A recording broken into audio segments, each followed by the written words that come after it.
Bismillahirrahmanirrahim. Assalamualaikum warahmatullahi wabarakatuh. Alhamdulillah hamdan katsiran tayyiban mubarakan fih. Mubarakan alaihi kama yuhibbu rabbuna wa yarda. Asyhadu an la ilaha illallah wahdahu la syarika lah. Wa asyhadu anna Muhammadan abduhu wa rasuluhu la nabiyya ba'dah. Allahumma salli wa sallim wa barik ala Muhammadin wa ala alihi wa sahabatihi wa man tabi'ahum bi ihsanin ila yaumiddin amma ba'd. Segala puji bagi Allah, kemudian salawat dan salam kepada Rasulullah, kepada keluarga dan seluruh sahabat-sahabatnya yang Allah muliakan, kaum muslimin, kaum muslimat, saudaraku, saudariku dimanapun berada.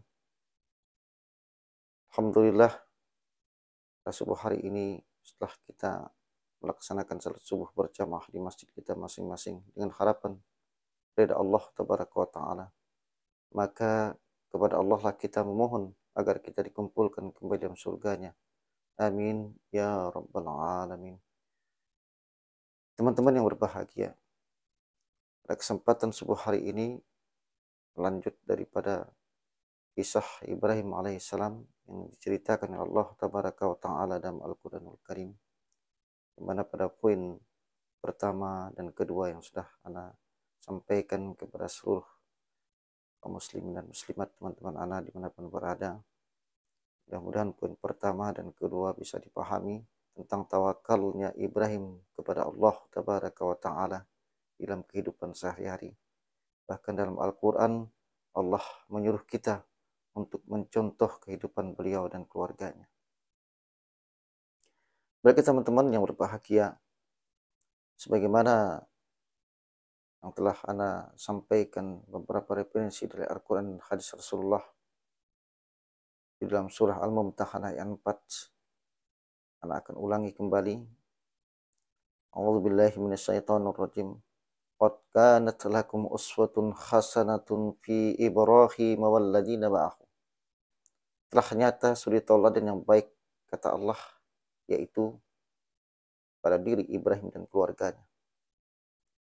Teman-teman yang dimuliakan Allah, dalam Al-Quran di antara semua kebaikan Nabi, keagungan para Nabi, tapi hanya dua Nabi yang Allah tabaraka wa ta'ala menyebutkan kalimat uswatun hasanatun, melekat pada diri mereka. Yang pertama Nabiullah Ibrahim alaihissalam, yang kedua Nabiuna Muhammad sallallahu alaihi wasallam.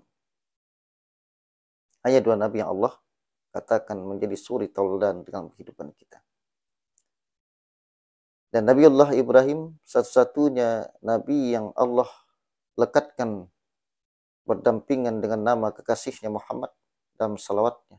Maka kita bersalawat selain pada Rasulullah juga pada Ibrahim alaihissalam dan keluarganya. Ada apa di balik itu? Kenapa Allah menyebutkan Ibrahim dan keluarganya menjadi salah satu keluarga yang paling agung di mata Allah? Teman-teman yang dimuliakan Allah Subhanahu wa taala, sebagaimana yang telah ana sampaikan pada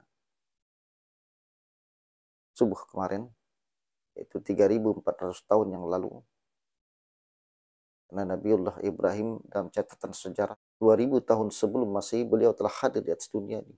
Allah Subhanahu wa taala merekam jejak beliau dalam Al-Qur'anul Karim. Hampir setiap langkah, hampir setiap sesuatu yang beliau lakukan dicatat kembali Allah tabaraka wa taala, ditampakkan kepada umat Muhammad. Untuk apa, saudaraku, saudariku? Untuk meniru kehidupan beliau. Bahkan Ibrahim alaihissalam dijuluki oleh Allah Abul Anbiya, bapaknya para nabi. Baiklah teman-teman yang berbahagia, maka Ibrahim alaihissalam tidak pernah memerintahkan kepala keluarganya kecuali perintah untuk sholat dan bersabarlah. Dan mudah-mudahan ini menjadi contoh bagi kita. Baiklah, berlanjut kepada cerita atau kisah daripada Siti Hajar yang kemarin sudah Anda sampaikan, di mana Siti Hajar berlari-lari kecil untuk menemukan air. Ketika Ismail mulai merengek-rengek meminta air, artinya kehausan, sampai muncullah hukum untuk melakukan sa'i. Setiap orang yang melakukan ibadah umrah ataupun ibadah haji, ada rukun sa'i yang akan kita lakukan. Itu akibat apa? Akibat daripada perjuangan Siti Hajar. Jadi dijadikan oleh Allah nukilan ataupun rukun dalam ibadah umrah maupun ibadah haji yang kita lakukan. Dan kemudian Siti Hajar berdoa kepada Allah. Lanjut teman-teman ya. Kemudian Siti Hajar berdoa kepada Allah untuk memohon air. Lalu Allah datangkan malaikat dan diinjak dengan tumitnya. Dalam hadis disebutkan malaikat meletakkan tumitnya di atas tanah. Lalu memancarlah air. Kemudian Siti Hajar mengatakan zam, zam, zam, zam. Berkumpullah, berkumpullah. Dan dia menahan air dengan tangannya. Dia ciduk sedikit-sedikit. Ibnu Abbas mengatakan Rasulullah SAW bersabda, seandainya Siti Hajar pada saat itu tidak mengumpulkan air dengan tangannya, sungguh air itu akan terus mengalir sampai tenggelamnya dunia ini. Sampai hari ini air terbaik yang ada di alam ini adalah air Zam-Zam. Kenapa? Tawakalnya mereka kepada Allah Tabaraka wa Ta'ala. Kita melihat selanjutnya keluarga Ibrahim alaihissalam ketika anaknya sudah berumur 10-13 tahun.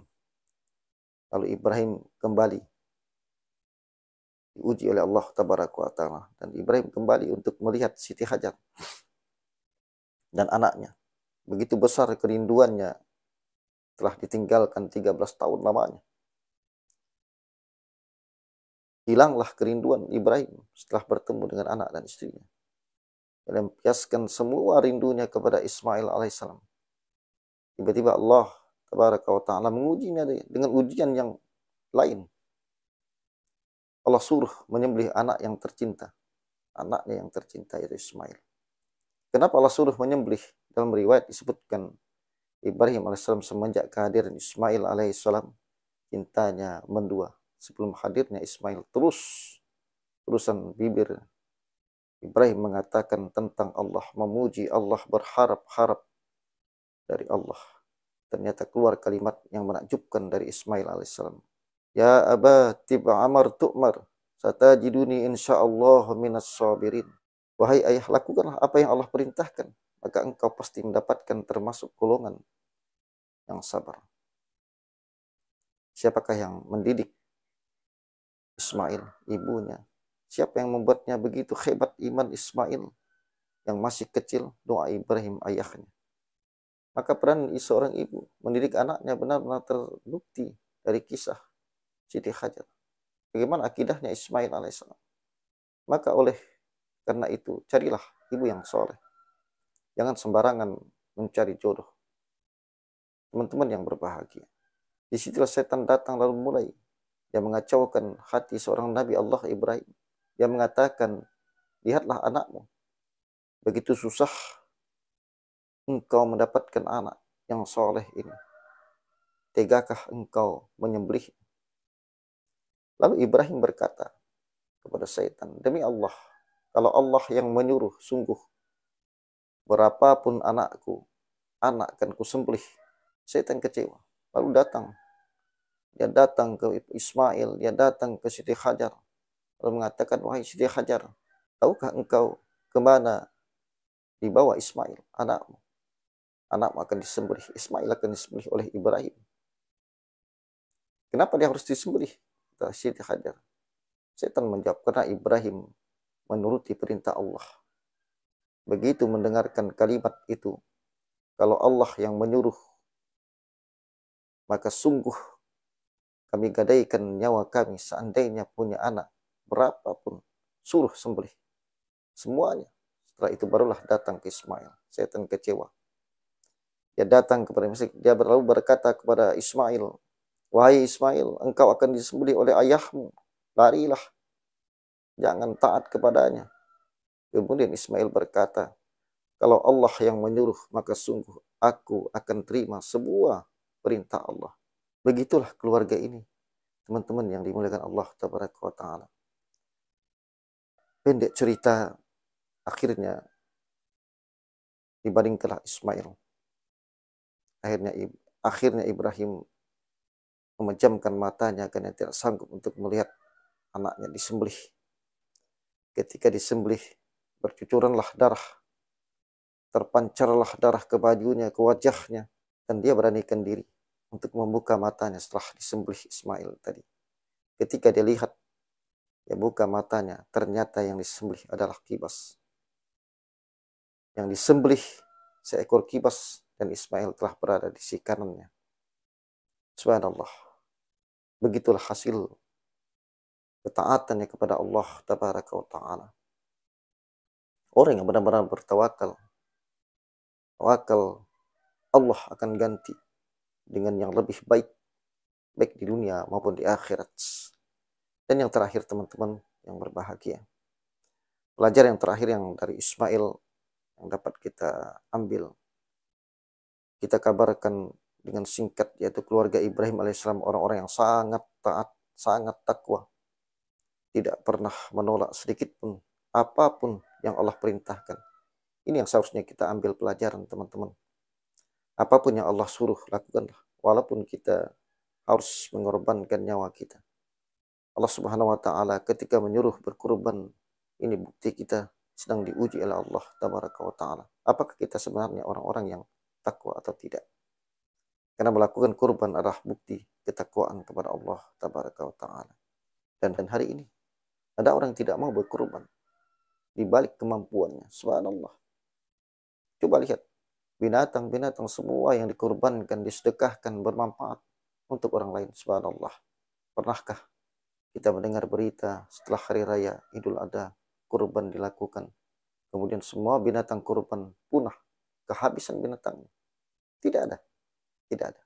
Tidak pernah terdengar unta punah, tidak pernah terdengar sapi punah, tidak pernah terdengar kambing punah. Semuanya berlanjut, berketurunan. Masya Allah.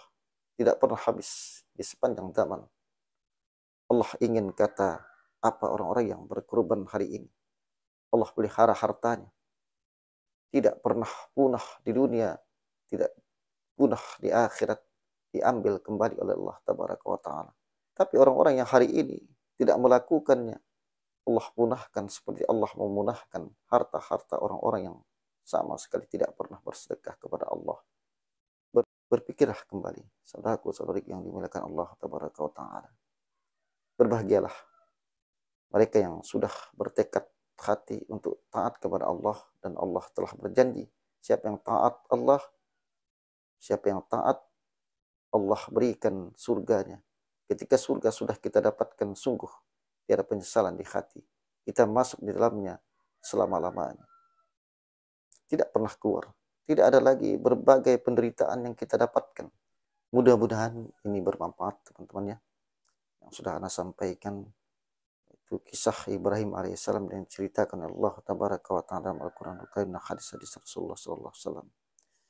Dari pertama yaitu tentang tawakalnya Ibrahim kepada Allah Tabaraka wa Ta'ala, sampai pada hari ini, hari yang ketiga, merupakan penjelasan yang terakhir dalam Al-Quranul Karim yang mana telah Ana bacakan hadis-hadis dari Rasulullah dan juga referensi-referensi dari Al-Quran. Dan sekali lagi Ana mohon dimaafkan apabila terdapat kekurangan. Subhanakallah bihamdika asyhadu an la ilaha illa anta astaghfiruka wa atubu ilaik. Assalamualaikum warahmatullahi wabarakatuh.